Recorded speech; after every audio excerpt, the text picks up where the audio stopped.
Bismillahirrahmanirrahim. Assalamualaikum warahmatullahi wabarakatuh. Pada kesempatan kali ini, kami akan memaparkan materi mengenai pengelolaan kelas sebagai tugas mata kuliah pengelolaan pendidikan yang diampu oleh Bapak Dr. Cici Nurul Haq, MPD. Sebelumnya, perkenalkan kami dari kelompok 13 yang beranggotakan 2 orang, yaitu Natalia Rahayu dengan NIM 2251104 dan saya sendiri Ainur Anissa dengan NIM 2251106. Pengertian pengelolaan kelas. Kata pengelolaan berasal dari bahasa Latin, yaitu kata manus yang berarti tangan dan agree berarti melakukan. Kata-kata itu digabung menjadi kata kerja manajer yang berarti menangani. Manajer dalam bahasa Inggris diterjemahkan menjadi kata kerja to manage dengan kata benda manajemen dan manajer untuk melakukan kegiatan pengelolaan. Sedangkan kelas merupakan suatu unit kecil siswa yang berinteraksi dengan guru dalam proses pembelajaran dengan berbagai keunikan yang dimiliki, seperti aspek fisik, psikis, latar keluarga, bakat, dan minat.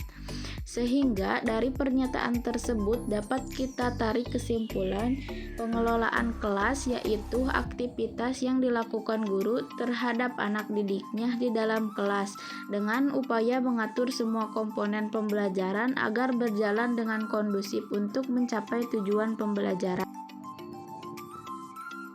Untuk yang selanjutnya yaitu terdapat poin-poin penting dalam pengelolaan kelas. Yang pertama yaitu tujuan pengelolaan kelas, yang kedua konsep dan kegiatan pengelolaan kelas, yang ketiga pendekatan dalam pengelolaan kelas, yang keempat kegiatan dalam pengelolaan kelas, dan yang kelima masalah-masalah pengelolaan kelas, yang terakhir yaitu upaya untuk mengatasi masalah pengelolaan kelas. Untuk yang pertama yaitu tujuan pengelolaan kelas.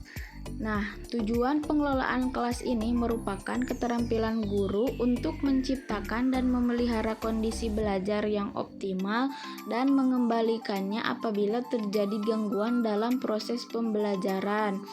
Keterampilan tersebut bertujuan untuk mendorong siswa mengembangkan tingkah lakunya sesuai tujuan pembelajaran, membantu siswa menghentikan tingkah lakunya yang menyimpang dari tujuan pembelajaran. Yang selanjutnya yaitu mengendalikan siswa dan sarana pembelajaran dalam suasana pembelajaran yang menyenangkan untuk mencapai tujuan pembelajaran. Dan yang terakhir yaitu membina hubungan interpersonal yang baik antara guru dengan siswa, siswa dengan siswa sehingga kegiatan pembelajaran menjadi efektif. Untuk yang selanjutnya yaitu konsep dan kegiatan pengelolaan kelas. Di sini ada beberapa kegiatan dan konsep dalam pengelolaan kelas. Yang pertama yaitu menata ruangan kelas. Nah, menata ruangan kelas ini contohnya seperti pengaturan tempat duduk, dekorasi dan tampilan kelas, dan aksesibilitas atau menyediakan akses yang mudah ke bahan ajar dan sumber ajar. Untuk yang kedua yaitu manajemen waktu. Manajemen waktu ini contohnya seperti membuat jadwal pelajaran dan transisi antar kegiatan.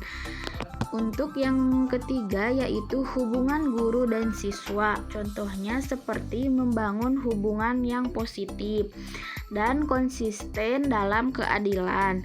Untuk yang selanjutnya yaitu pengelolaan waktu siswa. Pengelolaan waktu siswa contohnya seperti aturan dan harapan, penguatan positif, dan konsekuensi.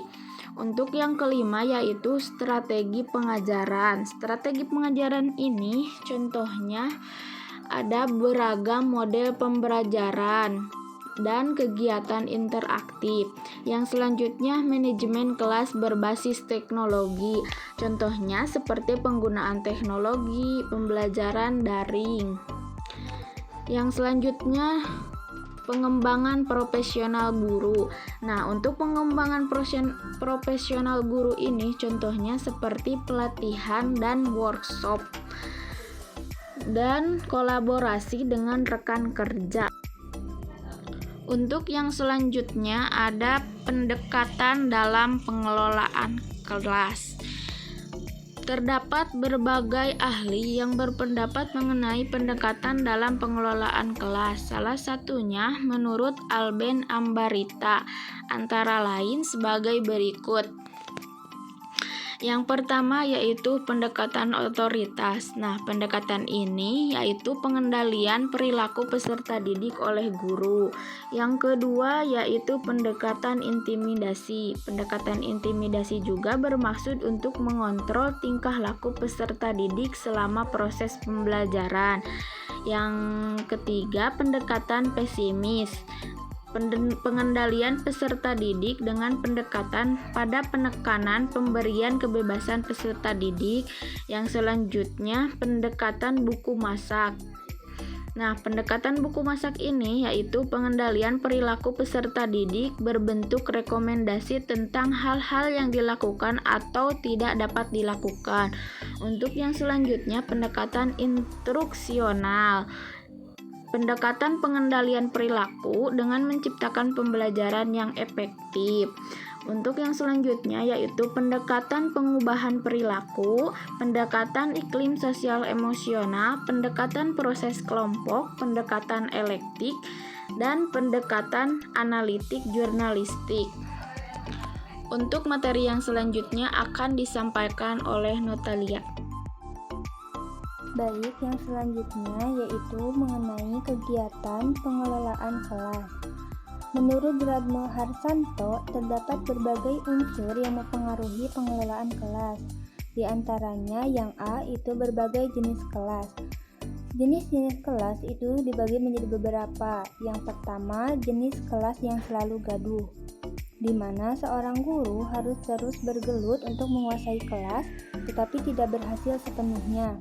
Yang kedua, itu jenis kelas yang gaduh tetapi suasananya lebih positif, yaitu kondisi di mana guru mencoba memperkenalkan permainan dan kegiatan menyenangkan seperti membaca cerita, serta menyelenggarakan kegiatan kesenian dan pameran kerajinan siswa. Yang ketiga, itu jenis kelas yang tenang dan disiplin. Nah, baik karena guru telah membuat aturan atau meminta siswa mematuhi aturan tersebut, pelanggaran langsung dicatat dengan akibat peringatan keras dan bila perlu disertai dengan hukuman. Yang keempat, itu jenis kelas yang menggelinding dengan sendirinya, yaitu sebuah kondisi di mana guru itu cenderung menghabiskan sebagian besar waktunya untuk mengajar dan tidak menegakkan disiplin. Nah, yang B itu belajar bersama dalam kelompok. Arti belajar bersama dalam kelompok adalah suatu cara yang dipakai untuk menyelenggarakan pembelajaran dalam bentuk kelompok belajar yang lebih kecil. Yang C itu mengadakan analisis sosial. Seorang guru akan melakukan pendidikan dan pengajaran atau mengajar siswa untuk berpikir dan berwawasan luas. Misalnya diajak untuk peka terhadap masalah-masalah berat yang bersifat global dan nasional yang mengecap kemanusiaan, dengan tujuan untuk mencari tahu, menyelidiki, dan mengamati dampak sosial. Yang D itu mengefektifkan papan tulis. Yang E itu mengefektifkan posisi tempat duduk siswa. Nah, pemilihan format tempat duduk itu dipengaruhi oleh tujuan pembelajaran yang ingin diraih, di mana format apapun yang dipilih guru haruslah memiliki kemudahan untuk mengembangkan dan memantau proses pembelajaran yang sedang berlangsung, selalu memungkinkan guru memiliki akses berkomunikasi dengan siswa dari waktu ke waktu, menjaga proses pembelajaran yang sedang berlangsung agar tidak mengganggu proses pembelajaran dari kelas yang berdampingan, dapat menyesuaikan dengan tingkat perkembangan psikologi siswa, dan menjaga asa keadilan bagi setiap siswa. Selain itu, terlebih dahulu dijelaskan dengan serangkaian langkah yang seragam yang memberi petunjuk bagi tiap siswa. Yang F itu mengembangkan pemetaan bahan. Nah, siswa yang cerdas akan dengan mudah melakukan pemetaan pembukaan atas masalah yang dibaca, hasil, pertanyaan, pembicaraan, dan sebagainya. Nah, maksud dari pemetaan itu sendiri adalah kemampuan untuk mencari inti, bagian, sebab, akibat, dan sebagainya. Yang G itu pengembangan kemampuan bertanya. Nah, bertanya dan mengajukan pertanyaan merupakan salah satu fungsi bahasa selain fungsi lain seperti menyatakan pendapat, perasaan, mengajukan alasan, mempertegas pendapat, dan sebagainya. Nah, menurut jenisnya, pertanyaan dapat dibagi menjadi dua kelompok. Yang pertama itu pertanyaan yang memerlukan jawaban iya atau tidak, dan yang kedua itu pertanyaan yang memerlukan jawaban dalam bentuk informasi. Yang H itu memanfaatkan perpustakaan sekolah, dan I itu mengatasi masalah disiplin.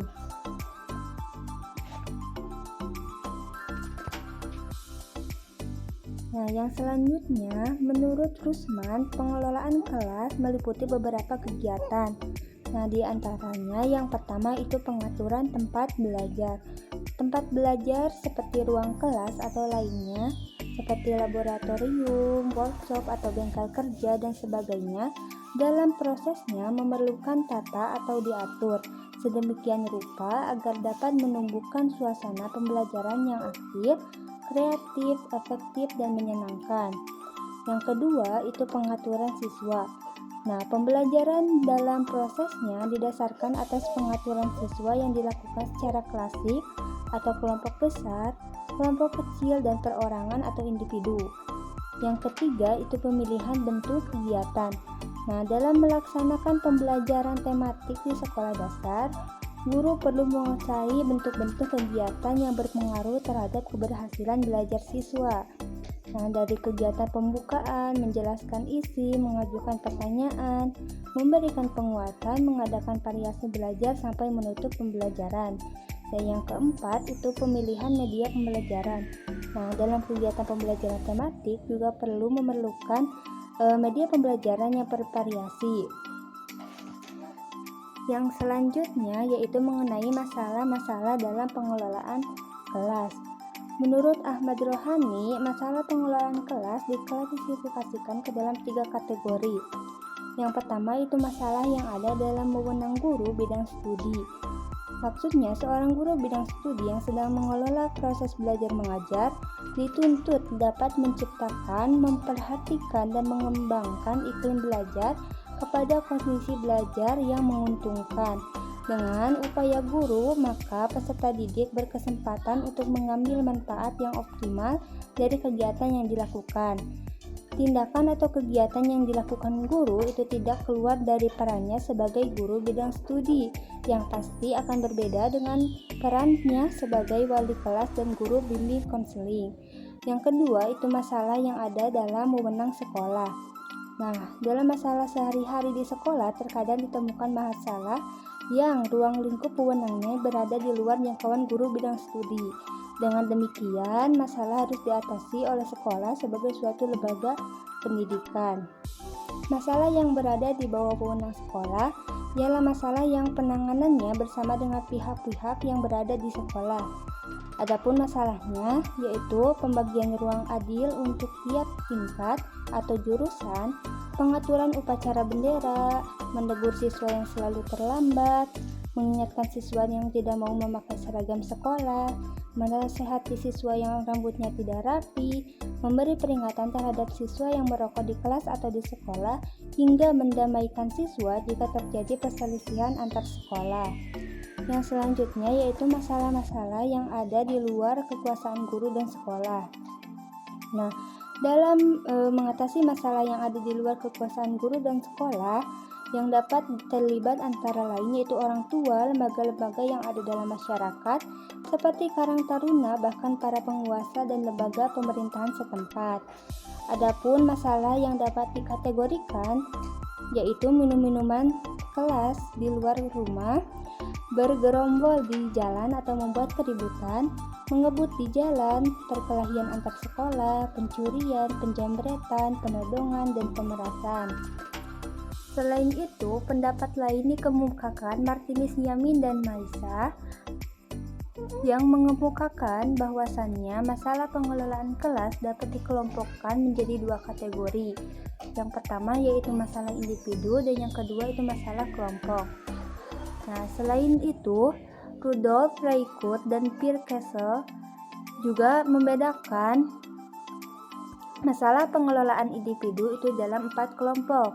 Yang pertama itu tingkah laku yang ingin mendapatkan perhatian orang lain atau attention getting behavior.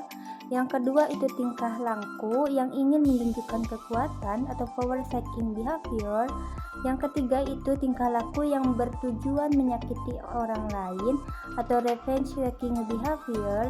Dan yang keempat itu peragaan ketidakmampuan. Selain pendapat-pendapat tersebut, Louis B. Jason dan Mary Abani juga mengemukakan bahwasannya masalah kelompok dalam pengelolaan kelas itu dapat dibagi menjadi 5 kategori.